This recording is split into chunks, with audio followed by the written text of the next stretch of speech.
জয় ঠাকুর। শ্রী শ্রী রামকৃষ্ণ পুঁথি চতুর্থ খণ্ডের অন্তর্গত স্মৃতির ব্রাহ্ম সমাজে প্রভুর গমন অধ্যায় থেকে আমরা পাঠ করছি। আজ আমরা এই অধ্যায়ের 11তম দিন পাঠ করব। পর্ব 656, পৃষ্ঠা সংখ্যা 427 অর্ধেক থেকে 428 কিছু অংশ পর্যন্ত। এর আগের দিনের পাঠে আমরা দেখেছি স্মৃতির ব্রাহ্ম সমাজে বেনিপালের বাড়িতে নানান ধর্ম প্রসঙ্গ আলোচনা হতে হতে ঠাকুর এইবার আলোচনা শেষে তাদের যখন প্রার্থনা চলছে, প্রার্থনার পর ব্রাহ্ম ভক্তদেরকে উপদেশ দিচ্ছেন। এই উপদেশ প্রসঙ্গে শিবনাথ শাস্ত্রী যখন প্রার্থনা করেছিলেন এবং প্রার্থনা নানান ঈশ্বরীয় ঐশ্বর্যের কথা বর্ণনা করছিলেন, তখন ঠাকুর এবার তাদেরকে উপদেশ দেওয়ার জন্য বললেন যে ঈশ্বরের অত ঐশ্বর্যের বর্ণনা করার কি দরকার আছে। বাবুর বাগানে আম খেতে এসেছো, আম কতগুলি আম, কতগুলি গাছ, কতগুলি পাতা, এত জেনে কি দরকার। ঈশ্বরের মহা ঐশ্বর্যতা দেখে বুঝে গণে বোধ করে শেষ করা যায় না। সুতরাং তোমার যতটুকু সম্ভব ততটুকুই নাও।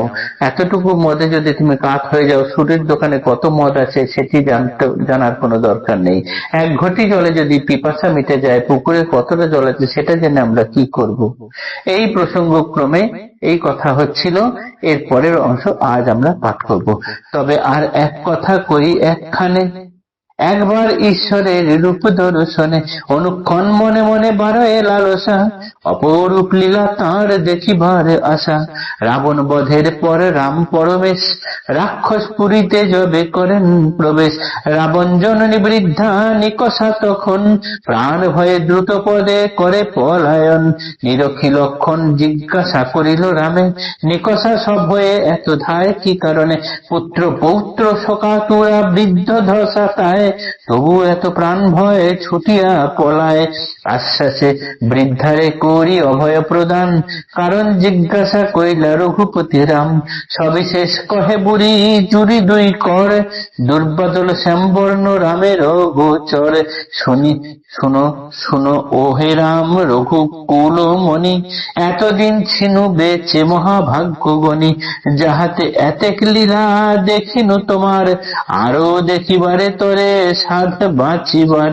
লীলা দর্শন সাধে প্রাণে গুরুতর, সেই সে কারণে করি মরণের ডর। মধুর প্রভুর কথা উক্ত রস ভাসে, শুনিয়া সকল লোকে মহানন্দে হাসে। সম্বোধিয়া শিবনাথে কোন রসময়, তোমারে দেখিতে ইচ্ছা অতিশয় হয়। শুদ্ধাত্মা দেখিলে হেন হয় অনুভব, পূর্বজন্মের যেন বন্ধু তারা সব। পূর্বজন্মের কথা করিয়া শ্রবণ, প্রভুদেবে প্রশ্ন করে ভক্ত একজন। আনন্দে উছলারি দি সীমা নাহি তার, আপনি কি পূর্বজন্ম করেন স্বীকার। তত্ত্ব পিপাসুর প্রতি প্রভুর উত্তর, হ্যাঁ গা আমি শুনিয়াছি আছে জন্মান্তর। ঈশ্বরের কার্যকাণ্ড অনন্ত অপার, সামান্য বুদ্ধিতে শক্তি নহে বুঝিবার। জন্মান্তর স্বীকার করেন মহাজনে, তাহে আমি অবিশ্বাস করিব কেমনে। ঠাকুর এবার বলেছেন যে ঐশ্বর্য যখন দেখে অবাক হয়ে যেতে হয়, তখন আর অন্য কোনো কথা মনে আসে না।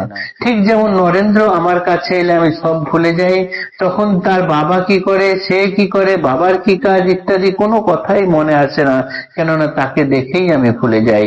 তাই বলি একেবারে দিয়া প্রাণ মন, তাহার মাধুর্য রস করো আস্বাদন। তাই একেবারে সম্পূর্ণ প্রাণ মন দিয়ে, অন্য কোনো বিচার বুদ্ধি তর্ক ইত্যাদি না রেখে একমাত্র তার মাধুর্য রস আস্বাদন করো। তবে এইখানে আর একটা কথা বলি, ঈশ্বরের এই রূপ দর্শনের পরে মানুষের মনে তার এই রূপ এবং লীলা দেখার আশা ক্রমশ বাড়তেই থাকে।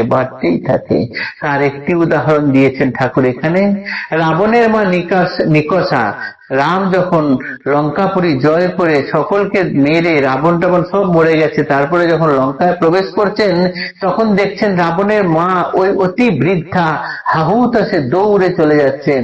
লক্ষণ তাকে দেখে এবার রামকে জিজ্ঞাসা করছে, হে রাম, পুত্র পৌত্র এত সব মৃত্যু হয়েছে, এদের শোকে আতুর এই মহিলা, এই শোকাতুরা মহিলা এত বৃদ্ধা, তবুও এর মরার এত ভয়, এ তোমাকে দেখে, আমাদেরকে দেখে এই রকম মৃত্যু ভয়ে দৌড়াচ্ছে কেন? রাম তখন তার কাছে, ওই বৃদ্ধার কাছে, রাবণের মা নিকষার কাছে গিয়ে জিজ্ঞাসা করলেন, আপনি এত ভয় পাবেন না, এত দৌড়াচ্ছেন কেন? তাকে আশ্বাস দিচ্ছেন। সে তার কথা শুনে নিকষা তখন হাত জোর করে বলছেন, দুর্বাদল ঘনশ্যাম, হে প্রভু, এতদিন যে আমি বেঁচে আছি তার জন্যই নিজেকে অনেক ভাগ্যবান বলে মনে করি। কেননা এতদিন বেঁচে আমি তোমার লীলা দেখতে পেলাম, তোমার লীলা আরো দেখার জন্যই আমার এই বাঁচার স্বাদ। লীলা দর্শনে স্বাদ প্রাণে গুরুতর, সে কারণে করি মরণের ডর।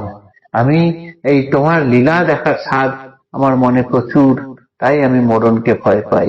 এই কথাটি শোনার পর, ঠাকুরের মুখ থেকে শুনে উপস্থিত ব্রাহ্মসভার সকল সদস্যরা বা ভক্তরা তখন হাসলেন।